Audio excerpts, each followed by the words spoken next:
Sir जिस तरीके से आज यहाँ पे आए दादरा नगर हवेली में जो योगी हॉस्पिटल यहाँ पर आए और सिकल सेल जो कैंप चेकअप का आयोजन किया गया है, जो हमारे जनता जो देख रहे हैं चैनल के माध्यम से, उन लोग को आप क्या कहना चाहते हो? सिकल सेल का प्रश्न एक अहम प्रश्न है ज़्यादातर ट्राइबल लोगों में। ये प्रश्न जो है वो भारत में काफ़ी कुछ स्टेट्स में फैला हुआ है। ये एक आनुवंशिक बीमारी है और जो माता और पिता के माध्यम से बच्चे को मिलती है। ये एक जेनेटिक बीमारी है जो हमारे शरीर में जो रक्तकण होते हैं जिसमें हीमोग्लोबिन रहता है उसको इफेक्ट करती है। और ये आनुवंशिकता को सही तरह से समझना बहुत जरूरी है। जिस तरीके से कई लोग जो होते हैं जिनको पता चलती है कि जिस तरीके से डिजीज हमें है तो लोग परेशान हो जाते हैं, वैसे लोगों को आप क्या कहना चाहते हो? देखो, सिकल सेल के डिजीज के संदर्भ में काफ़ी कुछ मान्यताएं जो है उसको बदलना जरूरी है। हम समझते हैं कि ये एक आनुवंशिक रोग है, लेकिन साथ में ये भी समझना है कि वो आनुवंशिकता क्या है, सिकल सेल ट्रेट क्या है वो समझिए, सिकल सेल डिजीज क्या है समझिए, नॉर्मल आदमी कौन है ये समझिए। अगर उसका सही परीक्षण सिकलिंग टेस्ट और हीमोग्लोबिन इलेक्ट्रोफोरेसिस या तो HPLC से किया जाए तो ही पता चलेगा कि किसको सिकल सेल ट्रेट है और किसको सिकल सेल डिजीज है। जो सिकल सेल ट्रेट वाला व्यक्ति है उसको जिंदगी में कुछ ट्रीटमेंट की जरूरत नहीं है। सिर्फ उसको इतना समझना है कि जब वो शादी करते हैं तो उसके पहले जो लाइफ पार्टनर है उसका भी टेस्ट किया जाए तो भविष्य में संतान कैसे आएंगे उसका हमको पता लग सकेगा। और जो सिकल सेल डिजीज का मरीज है उसको कंफर्म करो, आइडेंटिफाई करो और उसका सही इलाज कीजिए। मैं आपको बताना चाहूँगा हमारे 35 साल के अनुभव से कि सिकल सेल डिजीज का मरीज नॉर्मल जीवन जी सकता है। हाँ, कुछ परेशानियाँ रहती है, डायबिटीज में भी रहती है, हाइपरटेंशन में भी रहती है, हार्ट अटैक में भी रहती है। ये जेनेटिक बीमारियां जो है इसमें से सिकल सेल संदर्भ में आपको मैं जनता को इतना ही कहना चाहूँगा कि आप निराश मत होइए। सिकल सेल डिजीज का मरीज अच्छी तरह से जी सकता है, वो पढ़ सकता है, एजुकेट हो सकता है, ग्रेजुएशन कर से एम्प्लॉयमेंट भी कर सकता है, शादी भी कर सकता है और जीवन जो है वो जीवन अच्छी तरह से उसको जीने की पूरी संभावना रहती है। तो सर किस तरीके से पता चलेगा कि इनको सिकल सेल्स बीमारी है या फिर क्या क्या मतलब बीमारी होने के बाद क्या क्या फील आती है? जैसे आपको मैंने बताया है कि ये एक आनुवंशिक बीमारी है और उसके लिए जो है वो हीमोग्लोबिन जो है उसका सही टेस्टिंग होना जरूरी है, यानी कि ब्लड टेस्ट। और ये स्पेशल ब्लड टेस्ट है। ऐसा नहीं है कि आपने कभी ब्लड टेस्ट करवाया तो सिकल सेल का टेस्ट जो है वो हो गया, उसकी जानकारी प्राप्त हो गई, नहीं। इसके लिए 2 स्पेशल टेस्ट है, इसको बोलते हैं सिकलिंग टेस्ट और हीमोग्लोबिन इलेक्ट्रोफोरेसिस या तो HPLC। इसमें से आपको ये स्पेशल टेस्ट से पता चलेगा कि कौन सिकल सेल ट्रीट है और कौन सिकल सेल डिजीज है। ये जान के इसमें परेशानियां क्या होती है वो जानना बहुत जरूरी है। जैसे कि मैंने बताया कि सिकल सेल ट्रेट वाला जो व्यक्ति है वो तो कैरियर है, उसको कुछ नहीं होता है जिंदगी में, उसको कुछ ट्रीटमेंट भी नहीं लेना है। लेकिन जो सिकल सेल डिजीज है जिसमें माता और पिता दोनों में से सिकल सेल के जीन्स आए, उसको लंबे समय तक पूरी जिंदगी ट्रीटमेंट लेना है।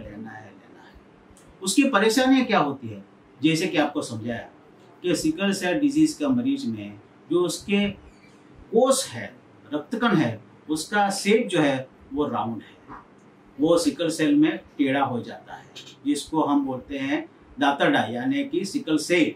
वो टेढ़ा शेप की वजह से जो हमारे नस में जो सिकल सेल बहता है वो जो है वो कभी कभी अटक जाता है और वो अटकने से वहाँ ऑक्सीजन कम मिलता है और वहाँ शरीर का जो है वो दर्द होता है। यानी कि पहला लक्षण है बार बार दर्द होना हो। हाथ में हो सकता है, पैर में हो सकता है, पेट में हो सकता है, पीठ में हो सकता है, चेस्ट में हो सकता है, हेडेक हो सकता है। ये सभी जगह जो है उसको पेन होने की संभावना है। लेकिन साथ में ये भी समझिए कि ये पेन जो है वो कब होता है, जब सीजन चेंज होती है तब, कुछ इन्फेक्शन हो गया तब, कुछ मेंटल स्ट्रेस हो गया तो। ये सब प्रिसिपिटेटिंग फैक्टर है कि जब उसको जो है वो सिकल सेल क्राइसिस यानी कि पेन होने की संभावना रहती है। अगर ये होता है पेन तो उसके लिए सही ट्रीटमेंट करने से वो पेन में रिलीफ 3 दिन में, 4 दिन में, 5 दिन में मिल सकती है।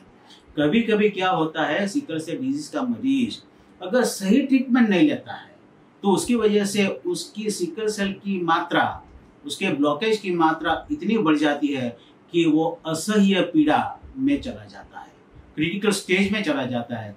और कभी कभी याद रखिए कि सिकल सेल डिजीज का अगर मरीज सीरियस हुआ तो ज़्यादा से ज़्यादा संभावना रहती है उसके फेफड़े पे यानी कि लंग्स पे सिकल सेल का प्रभाव होना, जिसको कहते हैं एक्यूट चेस्ट सिंड्रोम। फेफड़े पे जब होता है ऑक्सीजन की कमी होती है और ऑक्सीजन की कमी के साथ पेशेंट क्रिटिकल होता है।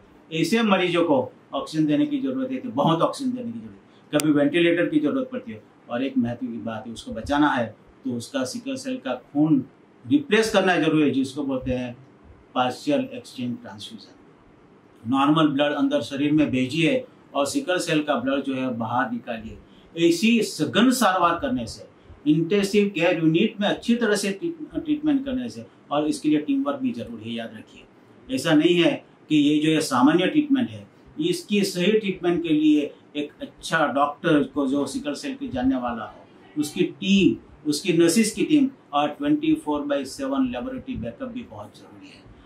अगर ये हम कर सकते हैं तो सिकल सेल का डिजीज क्रिटिकल कितना भी हो वो भी बचने की उम्मीद बहुत रहती है। खास करके प्रेगनेंसी और सिकल सेल डिजीज का सही इलाज करना जरूरी है। बच्चों में कभी कभी एक्यूट सिक्वेस्ट्रेशन क्राइसिस होता है, जिसमें तिल्ली बोलते हैं, बरोड़ यानी कि पेट के जो है ऊपरी हिस्से में लेफ्ट साइड पे हमारी तिल्ली होती है, जिसको स्प्लीन बोलते हैं। वो कभी कभी जो है वो अचानक बढ़ जाती है, जिसको बोलते हैं acute sequestration crisis, sudden pulling of blood. Haemoglobin फटाक से नीचे जाता है और वो जो है वो शॉक में चला जाता है पेशेंट। इस सिचुएशन में अगर उसको अर्जेंट ब्लड ट्रांसफ्यूजन मिल जाए तो वो भी पेशेंट बच सकता है। तो जिस तरीके से बारडोली में आपका जो हॉस्पिटल है आपने बताया, उस क्या हॉस्पिटल का नाम है, लोग किस तरीके से वहाँ पहुँच सकते हैं? इसका नाम है शिशुदीप मल्टी स्पेशलिटी हॉस्पिटल और sickle cell super speciality hospital. ये 100 बेड का हॉस्पिटल है जो डेडिकेटेड सिकल सेल के लिए बनाया गया है, और उसमें पूरी सुविधा लेबोरेटरी की, एक्सपर्ट डॉक्टर्स की, और साथ में जो है वो डिलीवरी की सुविधा, सर्जरी की सुविधा, ज़रूरत लगे तो इस पेशेंट को आईसीयू की सुविधा, ब्लड बैंक की सुविधा, ये सभी सुविधाएं जो है वहाँ उपलब्ध है 24/7।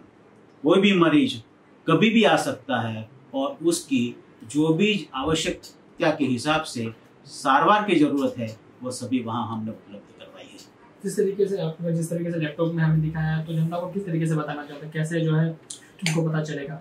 आप यहाँ देख रहे हैं कि ये जेनेटिक बीमारी है। अगर माता पिता नॉर्मल है, उसमें से जनीन जो है वो माता और पिता में से आते हैं।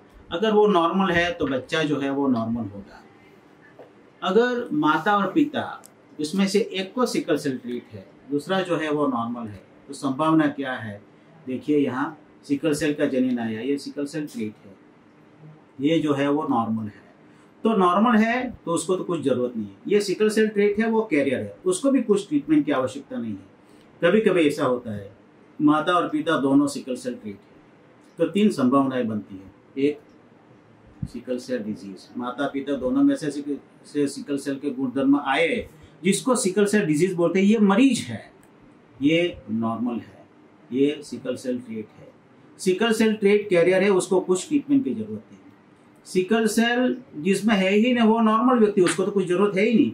और सिकल सेल डिजीज ये मरीज है जिसको आजीवन ट्रीटमेंट की जरूरत। जैसे मैंने यहाँ बताया है कि रक्तकण जो है उसका शेप राउंड होता है, सिकल सेल डिजीज के मरीज में उसका शेप एबनॉर्मल सिकल सेल जैसा हो जाता है, और ये एबनॉर्मल शेप जो है वो हमारी नस में अटक जाता है, और अटकने से खून जो सही तरह से बहना चाहिए वो बहता नहीं है, और नहीं बहने से उसको वहाँ दर्द होता है। ये एक अहम चीज़ है जो हमको समझना चाहिए। सभी पेशेंट जो सिकल सेल डिजीज को है उसको मेरा एक ही मैसेज है महत्वपूर्ण, कि देखिए ये जन्म का रोग है, आजीवन शरीर में रहने वाला है। हम जानते हैं कभी कभी गूगल पे सर्च करोगे, कोई बोलेगा बोन मैरो ट्रांसप्लांटेशन, कोई बोलेगा जीन थेरापी। देखिए भारत देश की बात करूँ तो जीन थेरापी और बोन मैरो ट्रांसप्लांटेशन अभी तक सभी के लिए उपलब्ध नहीं है, और होने की संभावना भी मुझको लगती नहीं है अगले काफ़ी समय तक। अभी जो मेडिकल मैनेजमेंट जो है, जिसमें फॉलिक एसिड सप्लीमेंटेशन आ गया, हाइड्रोक्सीयूरिया कैप्सूल या तो टैबलेट आ गया, हर रविवार को जो है मलेरिया के लिए प्रिवेंशन के लिए जो खुराक लेना है वो आ गया, अच्छी तरह से पानी पीते रहिए, धूप में मत जाइए, बारिश में भीगे मत, और ठंड है तो स्वेटर और ग्लोव्स जो है वो पहने। अगर हम इतना भी कर सकते हैं, और हर 3 महीने डॉक्टर के पास जाइए, चेकअप करवाइए। अभी देखिए बच्चा स्कूल में जाता है, कॉलेज में जाता है, तो उसकी एग्जाम जो है 3 महीने 4 महीने 6 महीने पे होती है। तो भाई ये शरीर का परीक्षण है जिसके लिए भी एग्जामिनेशन की आवश्यकता है।